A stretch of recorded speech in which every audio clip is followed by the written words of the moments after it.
cerita masa lalu, tapi ya saya mau tanyakan. Ya. Dulu waktu saya masih Islam kan apa namanya? Saya itu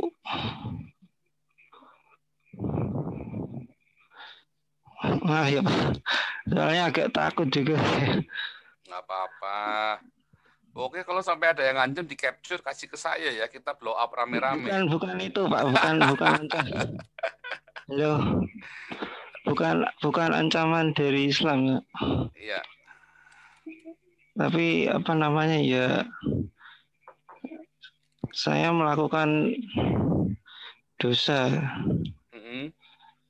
Ya, yaitu waktu saya masih Islam itu saya menghujat Tuhan Yesus. Mm-mm. Ya. Sama menghujat Tuhan Yesus sama Roh Kudus.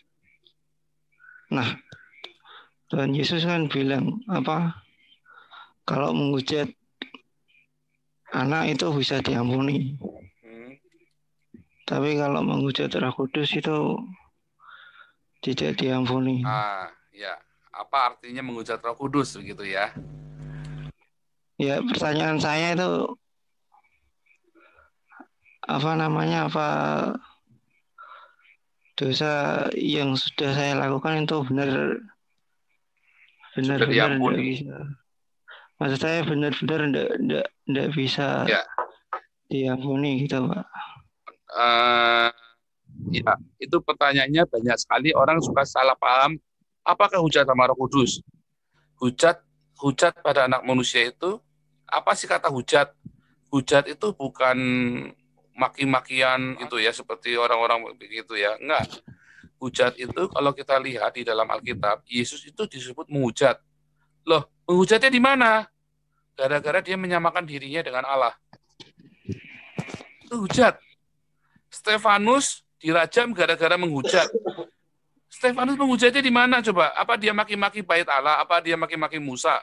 Apa Stefanus itu mencaci maki orang Yahudi? Enggak loh. Tetapi apakah hujat itu? Yesus menyamakan dirinya dengan Allah. Aku ini anak Allah. Wah, itu hujat. Terus Stefanus bilang bait Allah, ya, menyinggung-nyinggung bait Allah. Padahal dia bukan orang Yahudi, itu hujat. Karena dia bukan orang Yahudi, dia ngotbahin orang Yahudi tentang bait Allah. Nah, itu yang maksud hujat. Apakah hujat kepada Yesus? Nah, satu memang caci maki, itu kutukan makian. Tapi itu bukan hujat, itu kutukan makian. Nah, hujat kepada Yesus adalah ketika mengatakan Yesus tidak disalib. Itu hujat. Sama seperti Yesus menganggap dirinya Allah. Itu hujat bagi orang Yahudi. Sama ketika orang Islam mengatakan Yesus tidak disalib, itu hujat. Tetapi ketika ada orang sudah tahu Roh Kudus, terus dia menyangkal Roh Kudus itu, dia sudah tahu ya, dia sudah mengalami sendiri Roh Kudus, kemudian untuk suatu hal dia menyangkal itu tidak akan pernah diampuni lagi. Jadi bukan karena perkataan, bukan. Misalnya Ananias Safira, mereka hidup di dalam kuasa Roh Kudus yang luar biasa di zaman para rasul. Orang mati dibangkitkan, orang jangan yang lihat dengan mata kepala sendiri. Tapi kemudian dia mencoba ngakalin untuk apa? Kenapa sih zaman itu orang sana safari mau bohong? Karena zaman itu orang kalau ngasih seluruh hartanya itu langsung dapat pamor. Nah, kayak orang yang suka bagi-bagi harta terus mau berpolitik gitu loh. Nah, tetapi dia salah, dia mempermainkan. Nah, itulah hujat. Dia menghina Roh Kudus. Terang-terangan Roh Kudus itu bekerja dengan luar biasa di situ. Dia masih berani-berani ngetes. Wah, itu hujat pada Roh Kudus itu. Nah, itulah hujat. Jadi nanti ya, kalau kita ngelihat orang-orang lumpuh berjalan, orang buta melihat di YouTube ini, ya, terus ada Anda yang sudah melihat itu sendiri, terus Anda masih mau mencobai, nah itu nanti itu hujat.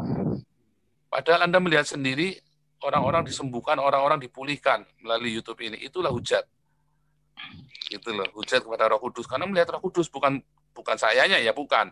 Oh, itu bukan Roh Kudus, itu iblis itu. Nah, itu hujat kepada kayak si ahli Farisi itu kan, dia sudah terang-terangan melihat Yesus melakukan banyak mujizat di dalam nama Bapaknya, ya kan? Di dalam nama, berarti kan dia melakukan sendiri kan, bukan karena nama yang lain.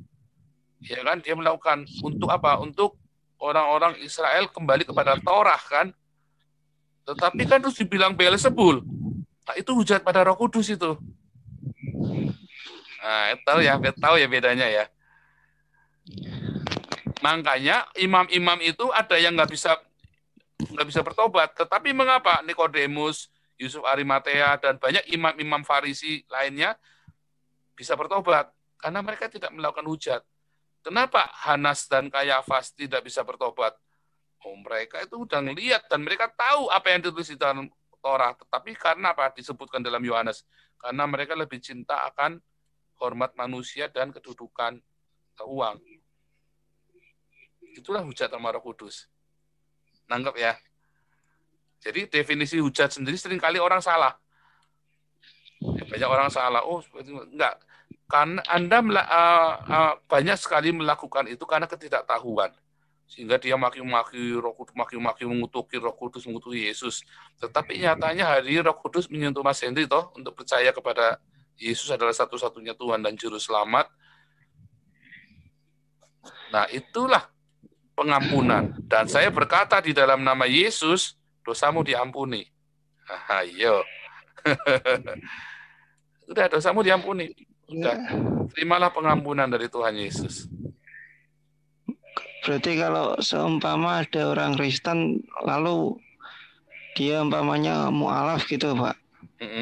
Berarti dia juga sudah termasuk menghujat Roh Kudus berarti? Belum.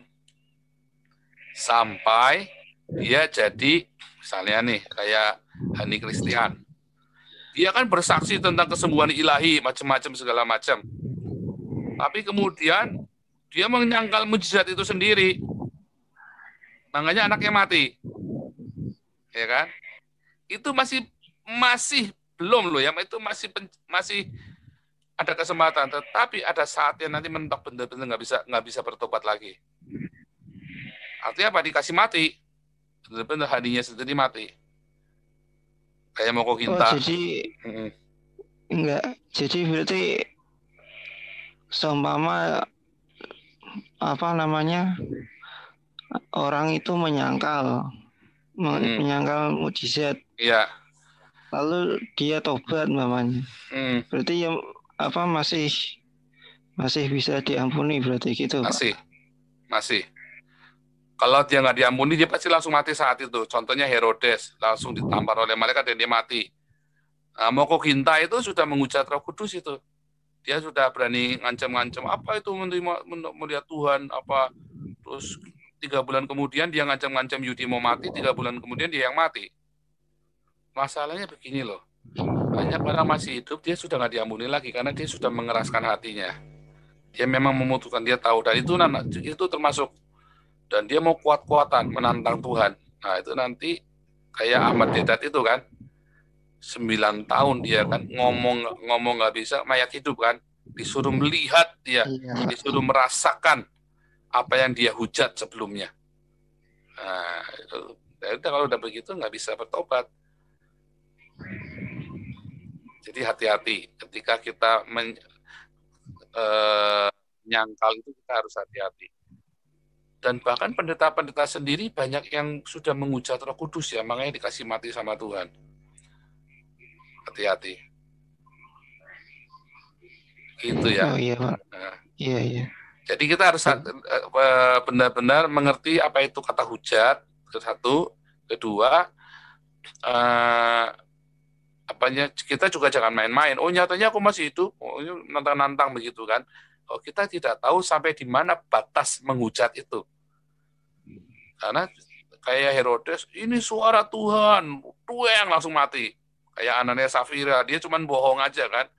Padahal kan dia tinggal bilang ini separuh kan nggak apa-apa. Tapi dia berani bohongin satu komunitas yang kudus yang waktu itu sedang terjadi kebangunan rohani, terjadi mujizat yang luar biasa, dia di situ dia berani mencobai, itu langsung mati.